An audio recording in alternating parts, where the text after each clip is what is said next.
কতকাল লাগবে এই সরকারের যে ঘোষণা সেটা বিবেচনায় এনে বলবো যে আমরা আমাদের সংগ্রামে যারা তারেক রহমানের নেতৃত্বে একটি গুরুত্বপূর্ণ বিজয় আমরা গত রাতে অর্জন করেছি এবং সেই অর্জনকে আমাদের আরো সামনে এগিয়ে নিয়ে যেতে হবে।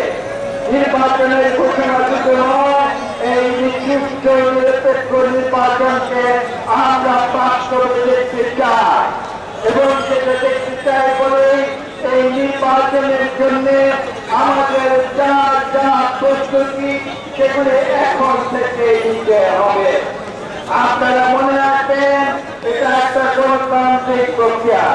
এখানে এই দেশের ভাগ্য নিয়ন্ত্রণ হচ্ছে এই দেশের জনগণ এবং এই দেশের জনগণের ইচ্ছার প্রতিফলন আগামী নির্বাচনে আমরা নিশ্চিত করব।